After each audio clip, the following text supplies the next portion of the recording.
పోసాని కృష్ణమురళి గారి గురించి వీడియో చేయవలసిన అనివార్యమైన పరిస్థితి ఏర్పడింది. అదేమిటంటే పోసాని కృష్ణమురళి గారు అరెస్ట్ అయ్యే సమయానికే ఆయన ఆరోగ్యం అంతగా బాగోలేదు. అయినా అరెస్ట్ చేశారు, తీసుకొచ్చారు, విచారించారు, రైల్వే కోర్టులో హాజరుపరిచారు.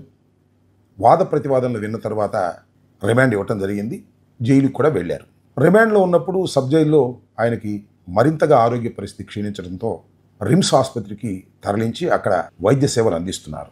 బెయిల్ పిటిషన్ కూడా పెండింగ్లో ఉంది. సోమవారం విచారణకు రావచ్చు. మ్యాజిస్ట్రేట్ కోర్టులోనే వాద ప్రతివాదనలు విన్న తర్వాత బెయిల్ రావడానికి అవకాశం ఉంది. ఎందుకంటే వారు పోసాని కృష్ణమురళి గారిని ప్రొడ్యూస్ చేసేటప్పుడు 111 వేశారు ఎఫ్ఐఆర్లో. కానీ మ్యాజిస్ట్రేట్ గారు వాదనలు విన్న తర్వాత 111 అనే సెక్షన్ దీనికి వర్తించదని తిరస్కరించడం జరిగింది.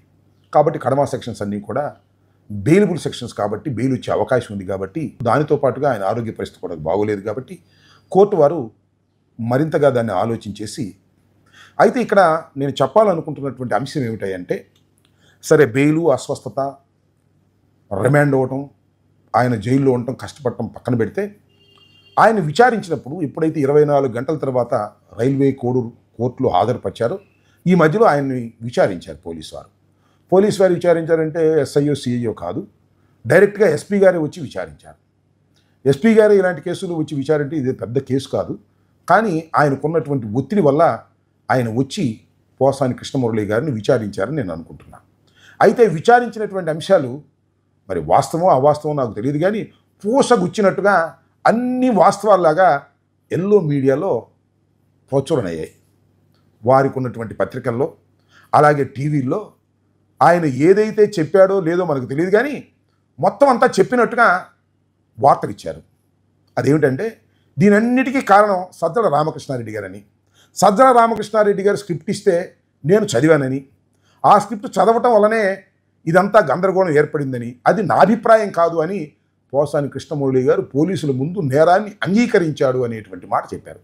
దాంతోపాటు ఆయన చెప్పినటువంటి మాటల్ని సజ్జల రామకృష్ణారెడ్డి గారి కుమారుడైనటువంటి సజ్జల భార్గవ్ వాటిని వైరల్ చేశాడని, ఇట్లా వైరల్ చేయడం వల్ల కులాల మధ్యన తగాదాలు పెట్టేటటువంటి కార్యక్రమం చేసి ఒక అన్రెస్ట్ని క్రియేట్ చేసేటటువంటి పద్ధతిని మేమందరం కూడా కలిసి చేశాము. దీనిలో సజ్జల భార్గవ్ అండ్ సజ్జల రామకృష్ణారెడ్డి గారు కూడా పాత్రధారులు అని చెప్పినట్టుగా మరి వారికి ఉన్న పత్రికల్లో ఫ్రంట్ పేజీల్లో ఏ వార్తలు లేనట్టుగా ఇదే వార్తలు వేశారు.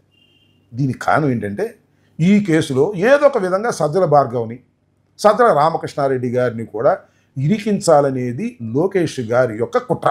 ఆ కుట్రలో భాగంగానే ఇవన్నీ జరుగుతున్నాయనేది నా అభిప్రాయం. నేను ఒకటి చెప్తానండి, పోలీసుల ముందు జరిగింది అనుకోండి, పోలీసుల ముందు జరిగితే అది పత్రికకి ఎలా వస్తుందనేది ఒక అంశం. తర్వాత నేరాంగీకారం చేశారు కాబట్టి ఆ రిపోర్టును తీసుకెళ్ళి పోలీసుల ముందు ఒప్పుకున్నది కోర్టులో వేశారు అంటున్నారు. కోర్టులో వేసింది కూడా అది పబ్లిక్ డాక్యుమెంట్ కాదు, ఇంకా ఇమీడియట్గా వచ్చేసింది.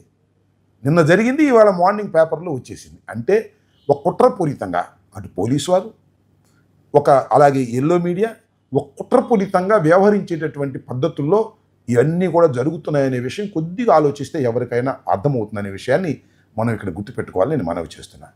ఏది ఏమైనా అది జరిగింది ఇప్పుడు 2017లో జరిగినటువంటి నేరం వారు చెప్పబడేది.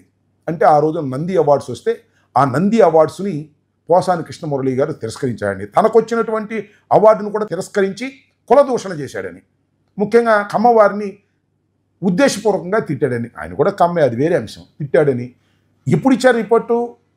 మొన్న 24వ తారీఖున ఇచ్చినటువంటి రిపోర్టును రిజిస్టర్ చేసి ఆఫ్టర్ 7 years 8 years చేసి ఇవాళ ఆ కేసుని కట్టి ఇవాళ లోపల పెట్టేటటువంటి ప్రయత్నం చేస్తున్నారంటే దీన్ని ఒకసారి ఆలోచించాలి ప్రజలని కోరుకుంటున్నాను. అంతేకాదు సజ్జల భార్గవ్ అసలు 2017లో రాజకీయాల్లో లేడు, మా ఆఫీసులోనే పనిచేయట్లే, ఆయన ఎక్కడో ఇతర దేశాల్లోనూ చదువుకుంటున్నాడో ఏమో తెలియదు.